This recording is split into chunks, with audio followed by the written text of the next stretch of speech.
Wato yan uwa barkamu da ƙara haɗuwa. A wannan ɓangare za mu fara kallon yadda ake amfani da Tradingview, wanda da yawa sun turo min message ko wasu sun yi tambaya a ƙasan comment section akan yadda za su iya amfani da ita wannan Tradingview. So a takaice dai Tradingview kamar yadda ake amfani da MT4 ko MT5 wajen yin analysis, to ita Tradingview wata professional tool ce wadda ita ma ake amfani da ita wajen yin analysis, wanda ta fi ba da information ko in ce ta fi ba da data ɗin da ake bukata wajejen technical analysis akan yadda MT4 ko MT5 suke bada. So idan ka shigo cikin Play Store naka ga sunanta Tradingview, ita ce application ɗin da zaka sauke a cikin Play Store kenan. So yanzu bara mu shiga cikin ta don mu ga yadda ake amfani da wannan application ɗin.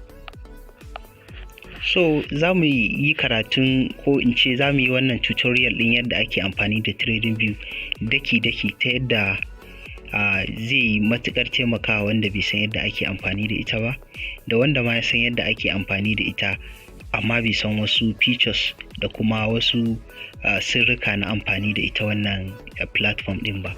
So da farko idan ka shigo cikin wannan updated version ɗin, zai baka interface, zai baka display kamar haka.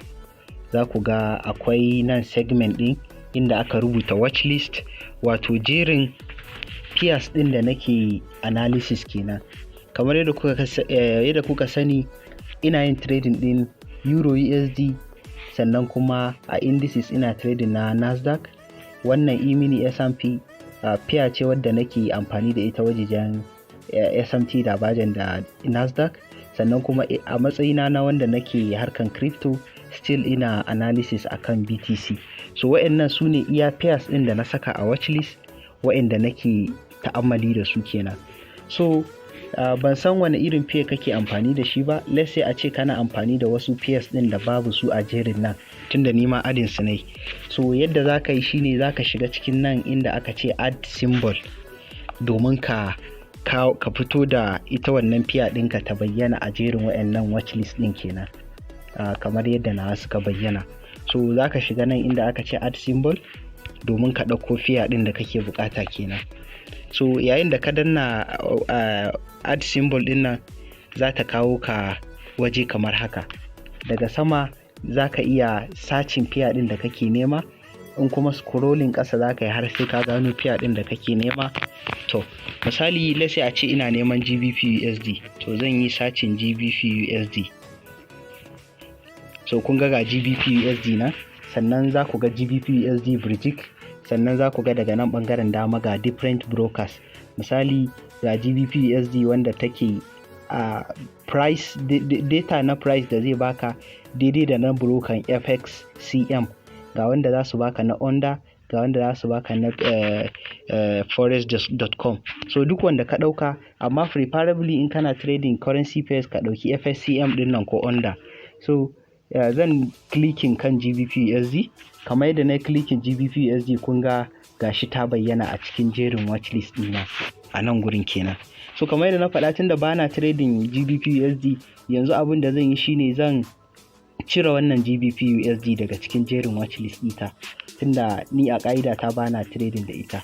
So yadda za ka yi ka cire, za ka yi swapping, za ka yi dragging, kai swapping GBP USD to left side. So kaga gashi da na swapping haka ya bani alamun deleting a nan gurin. So idan na danna delete, yanzu na yi deleting ta, na cire ta daga watchlist ɗina.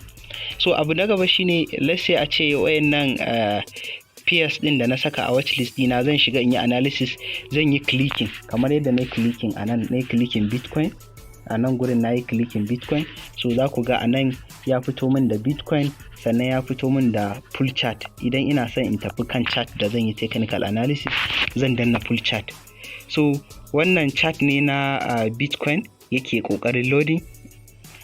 So ga chart na Bitcoin yanzu yayi loading. Ga chart na Bitcoin yanzu yayi loading kamar yadda kuke gani. Ga chart na Bitcoin yayi loading. Sannan idan ka danna nan ƙasan nan gurin nan da aka sa watchlist, zai mai da kai zuwa baya zuwa wajen watchlist naka. So ɗaya daga cikin advantage na Tradingview shine ta bambanta da sauran platforms da ake amfani da su kamar Tradingview, kamar MT4 ko MT5, saboda da Tradingview zaka iya ɗauko sauran stable coins ko in ce altcoins da kake so kai analysis a kansu, ba wai sai iya currency pairs ko indices ba. Misali yanzu kamar mu ɗauko Solana. Mun san Solana crypto project ne, crypto coin ne. So idan ka yi searching Solana zai fito. Kamar da kuke gani ga Solana nan ya fito.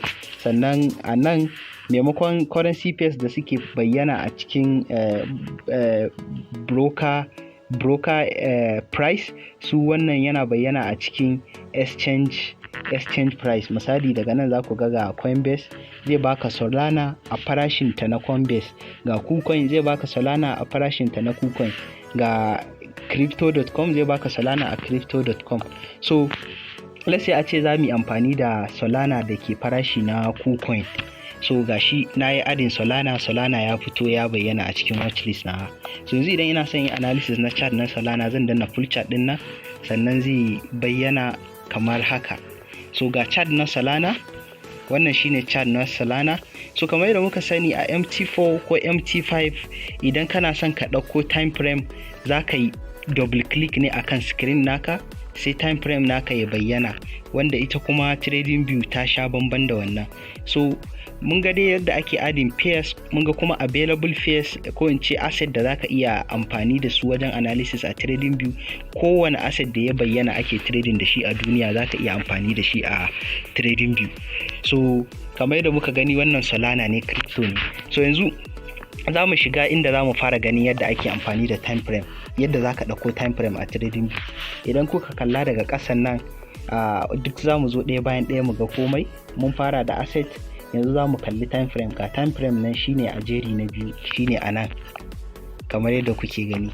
Nan shine wajen da za ka ɗauko time frame naka. So yadda za ka yi, za ka iya janyo time frame ɗin kamar yadda za ku gani ina yi. Za ka iya janyo time frame ɗin haka ka zaɓi wanda kake so. In kuma ba haka ba, za ka iya clicking, za ka iya zuwa kan time frame ɗin sai ka danna. Kun ga yanzu muna 15 minute time frame.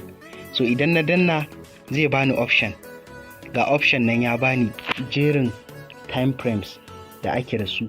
Kun ga tun daga 12 month, 6 month, 3 month, 1 month, 1 week, 1 day, 4 hour, 3 hour, 2 hour, 1 hour. So kun ga nan akwai yanayin time frame ɗin da ake da su ma wanda babu su a MT4 ko MT5. Misali a MT4 ko MT5 ɗinka baka da 3 minutes, a MT4 ko MT5 ɗinka baka da 45 minutes, baka da 2 hour, sannan baka da 3 hour. So wannan shine kun ga a Tradingview ana da 3 minutes, 6 months da sauransu har zuwa ga seconds, 1 second, 5 second, 10 second. Even though seconds sai ka yi subscription, akwai bangaren da ake yin subscription domin kai unlocking wasu special features. To amma mu muna koyan za mu yi amfani da ita ne a free version ɗinta ba tare da mun biya komai ba. So idan ka danna time frame zai kawo ka ya baka list na time frame. Let's say a ce za mu koma 2 hour time frame, gashi aka ka koma 2 hour time frame. So zan yi keeping tutorial ɗin short. Wannan shine zai zama part 1. A part 2 za mu ga yadda za ka yi amfani da sauran tools, sannan kuma sannu a hankali za mu koyi yadda ake unlocking wasu secret features wanda suke taimakan trader, especially technical trader sosai, features ɗin da babu su a MT4 ko MT5. So idan ka kalli bidiyon nan za ka iya ɗauko Tradingview naka sai muke yin tutorial ɗin duk tare, domin duk wanda yake trading ya san akwai a lot of difference tsakanin MT4 ko MT5 da Tradingview. A Tradingview shine duk wani professional trader yake trading, kuma daɗinta za ka iya amfani da ita a laptop ko kuma a cikin wayarka ko a tablet naka. So wannan shine, sai mun haɗu a bidiyo na gaba. Thank you very much.